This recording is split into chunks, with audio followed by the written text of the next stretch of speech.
자, 오늘은 예수 그리스도께서 사망 권세를 꺾고 죽음에서 부활하신 부활주일입니다. 예수님께서 죽으시고 부활하신 이 사건이 오늘 우리에게는 어떤 의미가 있을까 한번 생각해 보는 시간 갖도록 하겠습니다. 그 부활의 의미를 깨닫고 오늘 우리들도 주님이 기뻐하시는 부활의 삶을 살아보면 어떨까 그런 생각이 들어요. 그럼 부활의 삶을 살기를 원합니다.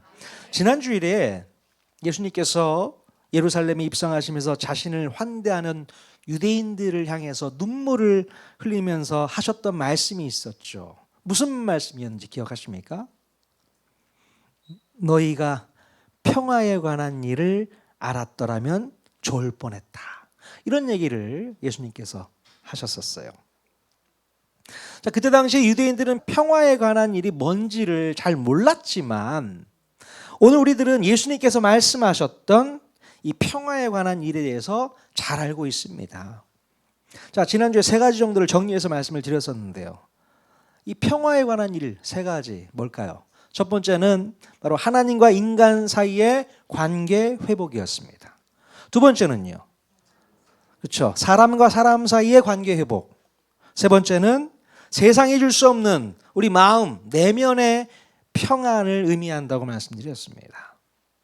이렇게 예수님께서 십자가에 달려 죽으심으로 이루신 평화, 바로 이 샬롬은 하나님과의 관계가 바로 서고 또 이웃과의 관계에서 미움이 사라지며 그 결과로서 내 영혼에 참된 안식이 찾아오는 것을 의미한다고 했죠. 이것이 바로 예수님께서 우리에게 주고자 하셨던 참된 평화의 본질인 줄로 믿습니다. 자, 그렇기 때문에 예수님을 믿고 구원을 받은 사람들은 이 평화를 지켜야 돼요. 예, 지켜야 됩니다. 예수님께서 십자가에 달리심으로 어렵게 얻어낸 평화이기에 이 평화를 악한 원수 마귀에게 도로 내어 주어서는 절대로 안 되는 겁니다. 예. 하지만 이 원수 마귀는 예수님께 빼앗겨서 내어주었던 이 평화를 다시 뺏기 위해서 수만 가지 작업을 끊임없이 진행하고 있습니다. 예. 바로 그 중에 하나가 인간의 마음의 실망감을 안겨다 주는 것이라고 했죠. 우리가 예수님을 믿으면서 예수님에 대한 실망감이 생겨버리게 되면 평화는 사라지고 다시 불화가 찾아온다고 지난주 금요 저녁 기도회 때 말씀을 드렸습니다. 자, 그러면 우리는 이 평화를 지키기 위해서 애써서 노력해야 될 줄로 믿습니다. 예. 예수님께서 되찾아 주신 이 평화를 더 이상 사탄에게 빼앗겨서는 안 됩니다. 그래서 우리 통하는 교회에서는요, 이 평화를 지키기 위해서 여러분 모두가 다 힘써 주시기를 원합니다. 힘써 주세요. 우리 옆 사람에게 이렇게 권면했으면 좋겠습니다. 오늘도 평화를 지켜주세요. 피스메이커가 되어주세요. 예, 여러분 모두가 다 피스메이커가 되어주셨으면 좋겠습니다. 오늘 본문의 말씀은 예수님께서 부활하신 당일 저녁 때가 되어서 바로 예수님의 제자들이 긴급회의를 하기 위해서 한자리에 모이게 되었습니다. 자, 그날 새벽에 몇몇 여인들이 예수님의 무덤에 찾아갔다가 부활하신 예수님을 만났다는 말도 안 되는 소리를 하고 다니는 바람에 제자들이 긴급 소집이 되었던 것 같아요.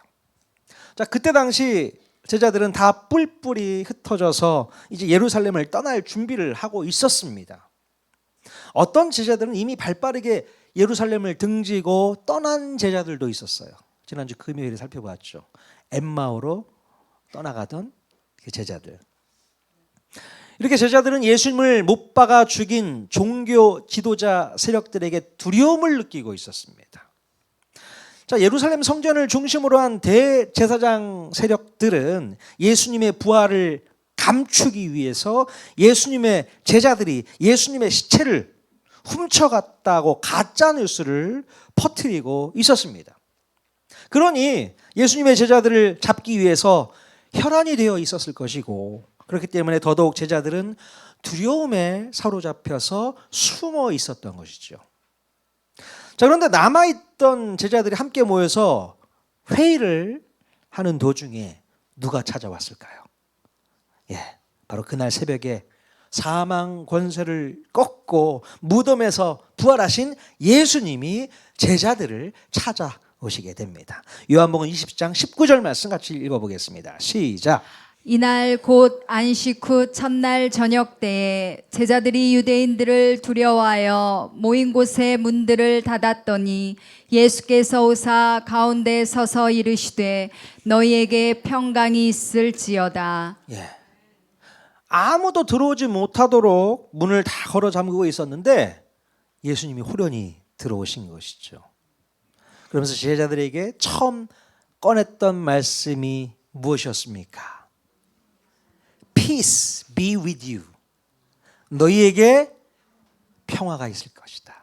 너희에게 평강이 있을지어다 말씀해 주십니다. 자, 부활하신 예수님께서 제일 처음 꺼내신 말씀은 평화에 관한 말씀이셨어요. 제자들을 처음 만난 자리에서 예수님께서는 왜 평화에 관한 말씀을 하셨을까요?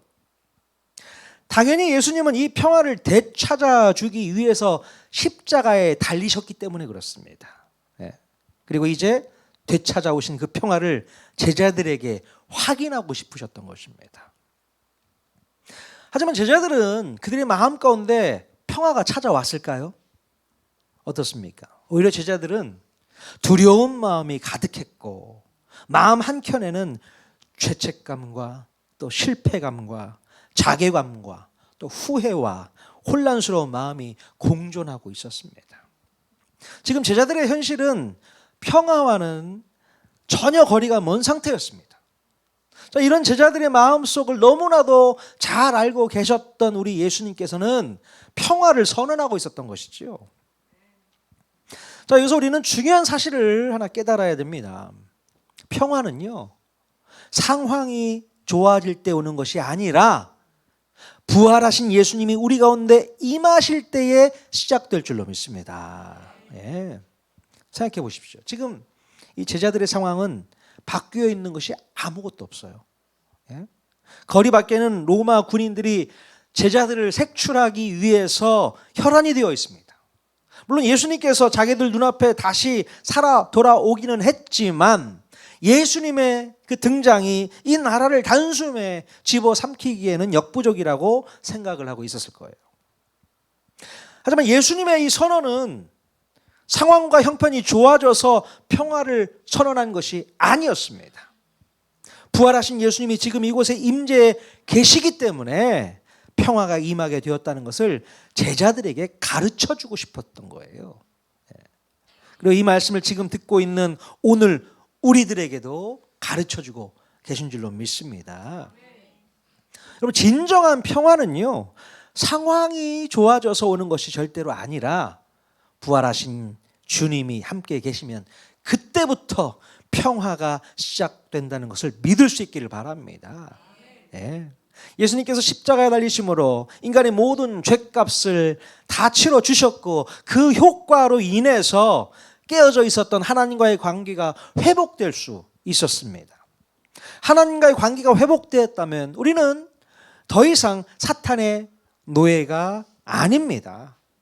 하나님의 자녀의 신분을 얻었기 때문에 세상 무서울 것이 전혀 없는 하늘의 권세를 누리게 된 줄로 믿습니다. 이 놀라운 특권을 저와 여러분들이 다 누릴 수 있게 되었다는 사실을 꼭 기억할 수 있기를 바랍니다.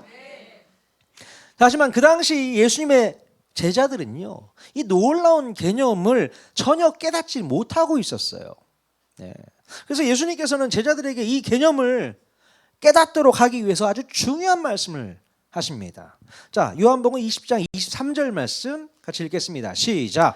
너희가 누구의 죄든지 사하면 사하여질 것이요 누구의 죄든지 그대로 두면 그대로 있으리라 하시니라. 바로 용서에 대한 말씀을 갑자기 꺼내시면서 불편했던 제자들의 마음을 터치하시게 됩니다.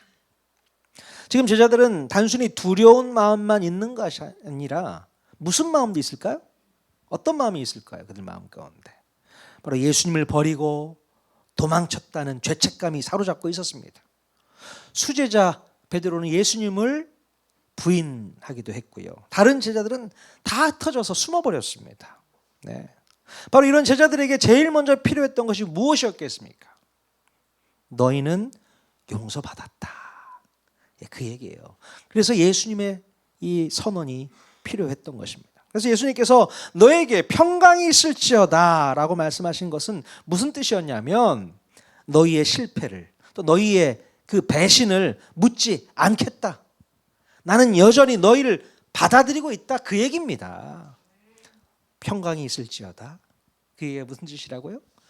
나 너희 미워하지 않아. 너희를 다시 받아들일 수 있어. 너희의 배신, 너희의 실패 책망하지 않을 거야. 그 얘기인 것이죠. 예수님께서 말씀하신 이 평강은 단순한 위로의 말씀이 아니었습니다. 이 평강은 용서를 전제로 한 평강이었던 것입니다. 왜냐하면 지금 이 자리에 있는 제자들은 주님을 위해서 끝까지 충성했던 사람들이 아니라 결정적인 순간에 주님을 버리고 도망쳤던 사람들이었기 때문에 그래요. 자, 그런데 예수님은 그들의 실패를 먼저 지적하지 않으시고 책망하지도 않으셨습니다. 그 대신에 사용하신 단어가 뭐였는가 보면 평강을 말씀하고 있는 거예요. 바로 이 말씀의 의미는 나는 너희를 용서한다.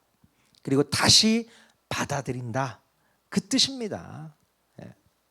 이 진정한 평화는 용서 없이는 시작될 수 없음을 기억할 수 있기를 바랍니다.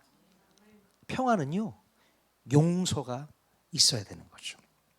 예수님께서 십자가에 달려서 죽으심으로 평화를 되찾아 오셨다고 말했지만 사실 이 말은 범죄한 인간을 용서하시고 받아주셨다는 뜻이라는 것을 알아야 되는 거예요. 하나님께서 용서해 주셨기 때문에 범죄한 인간을 다시 받아주신 겁니다. 그리고 인간을 다시 받아주신 그 첫 번째 케이스가 바로 예수님의 제자들이었던 거예요. 이해가 되십니까? 그렇다면 예수님께서 선언해 주신 용서의 특징이 있을 것 같아요. 몇 가지 특징들을 한번 살펴보도록 하겠습니다. 첫 번째, 예수님이 선언하신 용서의 특징은 바로 조건 없는 은혜였다는 것입니다. 하나님의 용서는 조건이 없어요. 이게 특징입니다. 보통 세상에서 통용되는 인간의 용서는요, 상대방의 어떤 사과나 상대방의 보상 등 어떤 특정 조건이 충족되거나 만족이 될 때 이루어지지만 반면에 하나님의 용서는 인간의 어떤 공로나 자격에 근거하지 않습니다. 바로 이것을 우리는 은혜라고 부르죠. 자, 로마서 5장 8절 말씀 같이 한번 읽어보겠습니다. 시작. 우리가 아직 죄인 되었을 때 그리스도께서 우리를 위하여 죽으심으로 하나님께서 우리에 대한 자기의 사랑을 확증하셨느니라. 네, 하나님의 용서는 하나님의 사랑과 그 은혜에 기반해서 우리에게 적용되었습니다.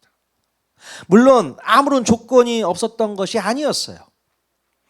인간이 받아야 할 그 죄의 형벌을 예수님께서 대신하셨기 때문에 거기서 충족이 되었던 거예요. 그 대가로 우리들에게 바라시는 것이 아무것도 없었다라는 것입니다. 심지어 우리에게 사과를 요구하지도 않으셨다는 것이죠. 자, 두 번째, 하나님의 용서의 특징은 희생을 동반한 대가 지불이었다는 사실입니다.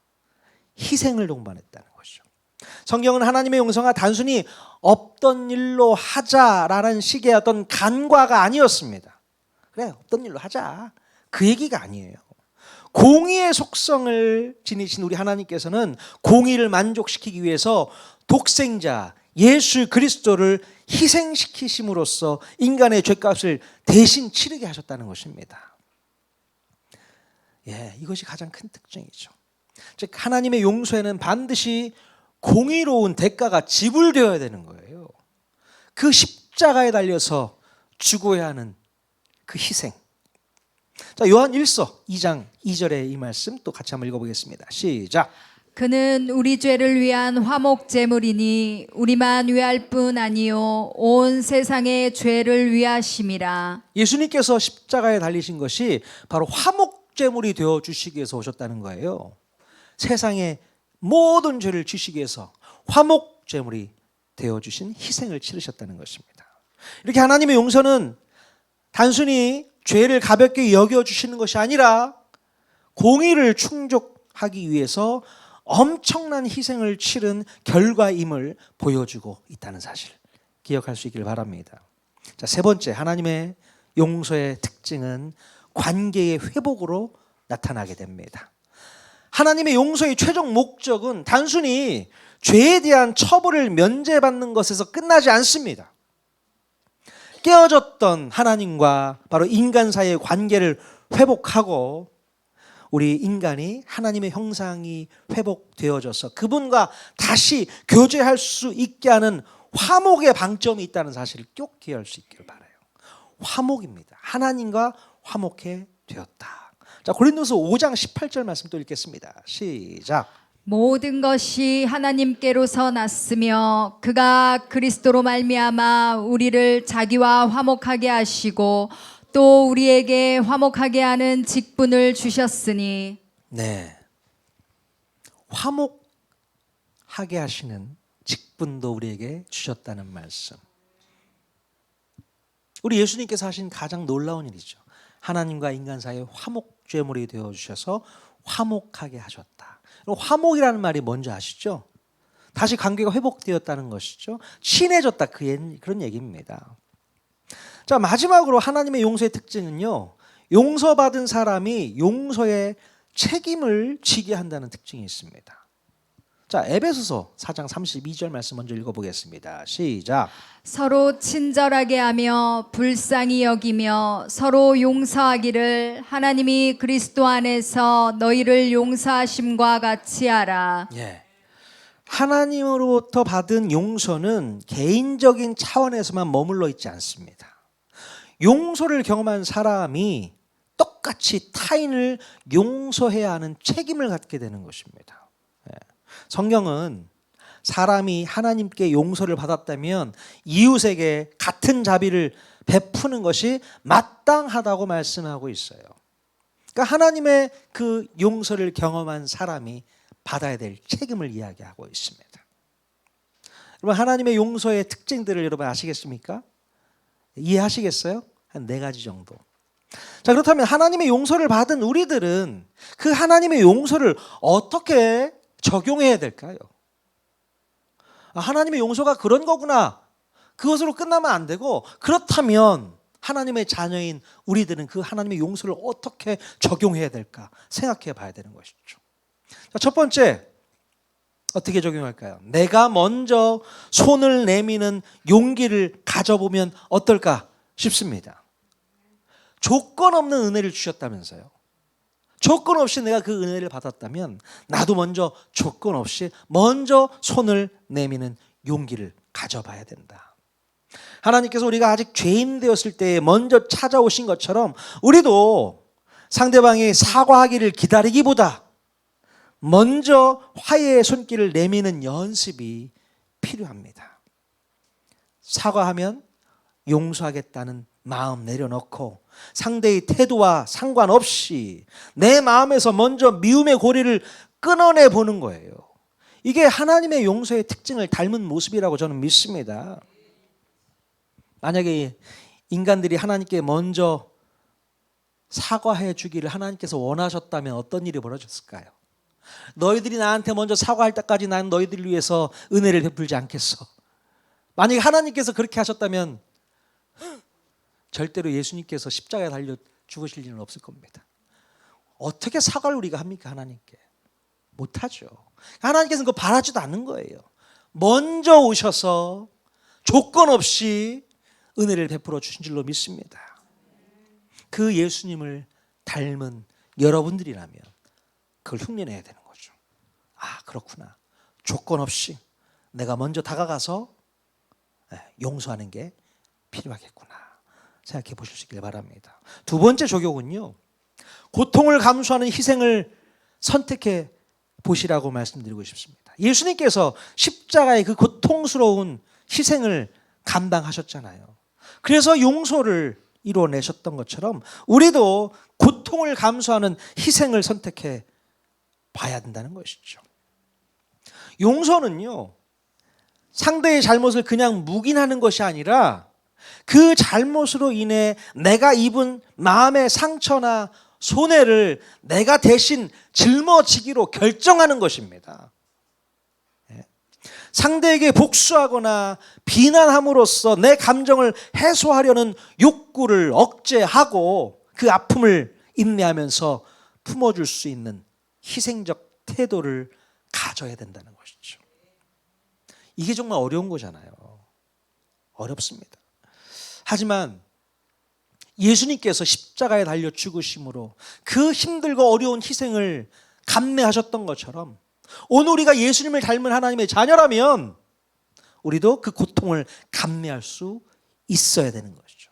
내 마음에 있는 그 심한 상처, 죽을 때까지 잊을 수 없는 이 상처, 그럼에도 불구하고 그것을 대신 내가 짊어지기로 결정하는 것입니다. 그래, 내가 손해를 보지 뭐.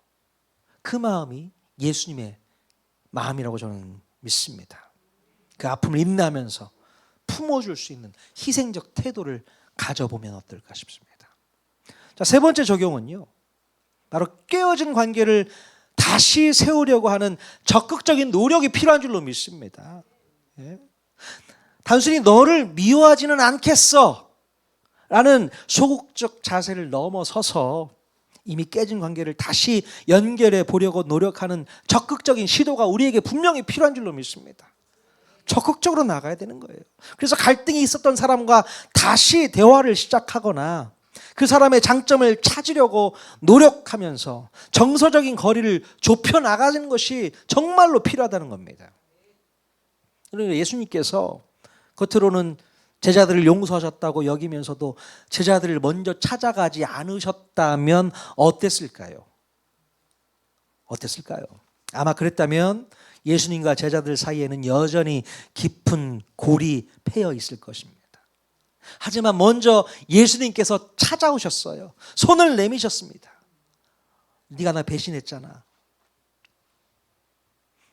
네가 나한테 어떻게 그럴 수가 있어? 3년 내 나와 함께 동행했던 제자들, 너희들이 나한테 어떻게 그럴 수가 있어? 하지만 그 마음을 다 내려놓고 먼저 찾아와 주셨어요. 적극적으로 찾아오셨습니다. 단순히 너를 미워하지 않겠어 그 얘기가 아닙니다. 다시 깨어진 관계를 세우려고 찾아오신 예수님.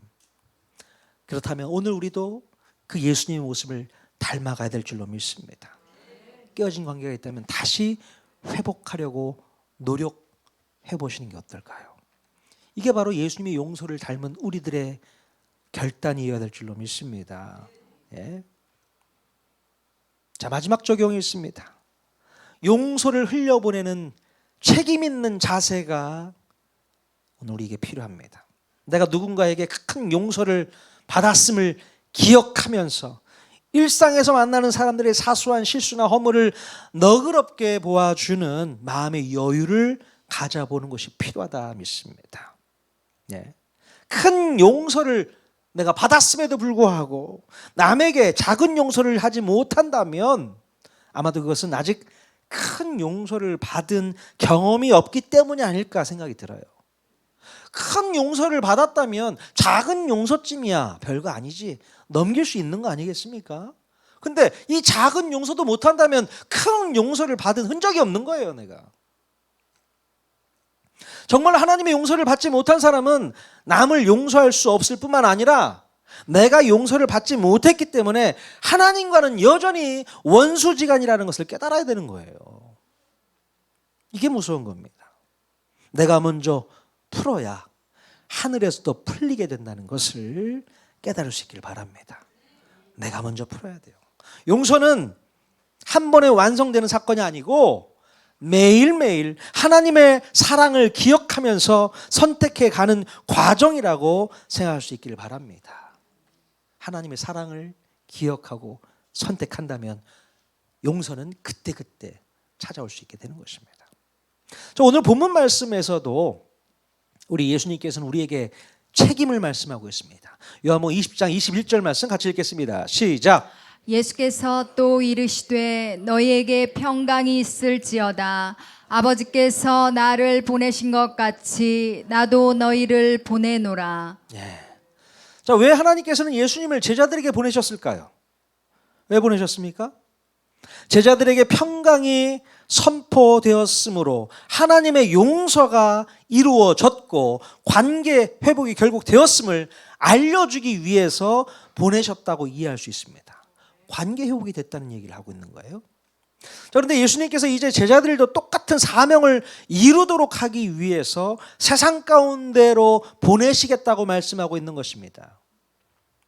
물론 제자들뿐만 아니라 오늘 우리들에게도 똑같은 사명을 주시겠다고 말씀하고 있는 것이죠. 그러면서 주신 말씀이 바로 23절에 있는 말씀, 아까 읽었지만 다시 한번 읽어보겠습니다. 23절 시작.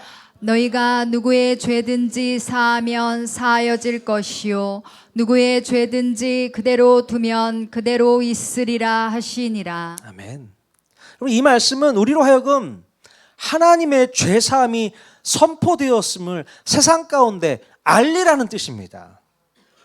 그리고 이 말씀은요, 그러면서 동시에 누군가의 잘못을 용서하면 너도 용서를 받은 것이고 누군가의 잘못을 용서하지 않는다면 너도 용서 못 받은 것으로 하겠다. 무서운 말씀이에요, 여러분.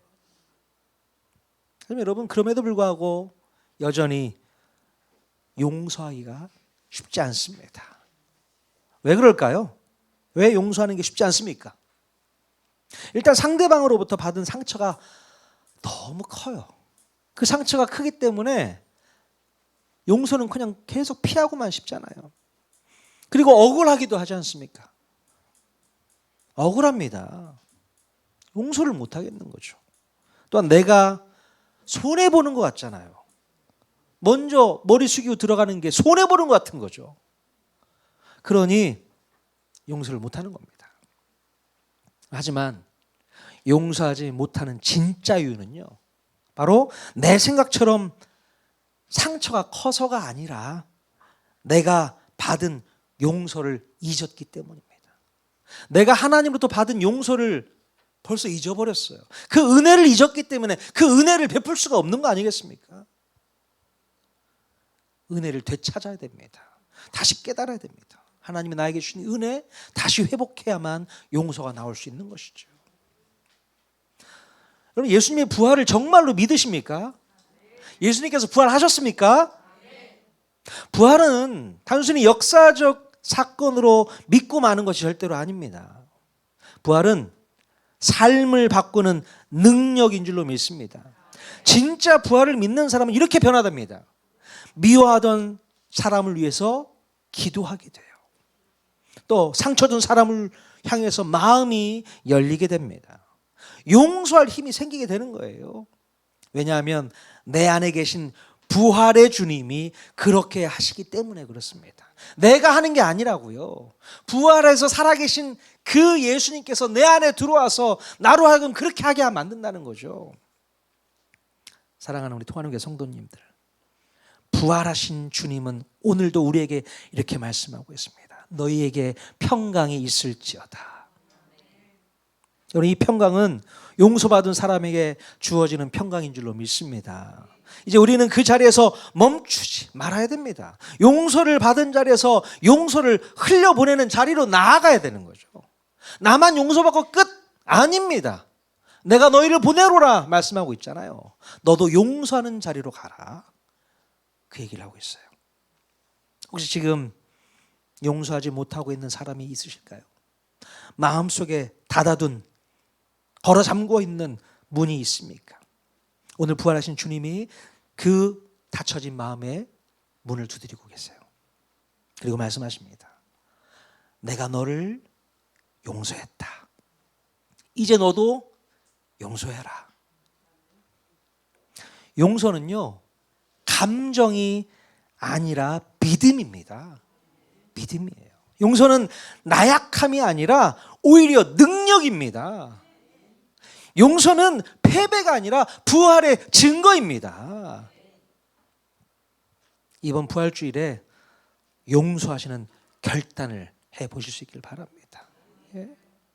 바로 그때 그 용서가 우리의 가정을 살려내고 관계가 회복되어지고 우리의 삶에 진짜 평강이 찾아오게 될 줄로 믿습니다. 평화가 없어. 내 마음에 평강이 안 찾아와. 왜 그랬을까요? 용서하지 않았기 때문에 그렇습니다. 내 마음 가운데 그 속에 있는 그 응어리, 그걸 내려놓지 못하기 때문에 평강이 없는 거예요. 그러나 예수님께서 너에게 평강이 있을지어다 말씀하셨다면 그 평강을 내 것으로 삼으셔야죠. 예, 주님 감사합니다. 저에게 평강을 선언해 주셨사오니 이제 그 평강을 내 것으로 하겠습니다. 그러면서 우리의 용서도 시작되는 거예요. 용서가 있어야만 진정한 마음의 평안, 안식이 찾아오게 될 줄로 믿습니다. 그때부터 편안하게 쉴 수 있어요. 잠을 잘 수 있습니다. 여러분, 부활주일에 우리 주님께서 우리에게 간절히 소망하는 게 뭐라고요? 용서하는 겁니다. 내가 너희를 용서했듯이 너도 용서의 자리로 가라. 그 음성을 듣는 귀한 부활주일 되실 수 있기를 주님의 이름으로 간절히 축원드립니다. 아멘.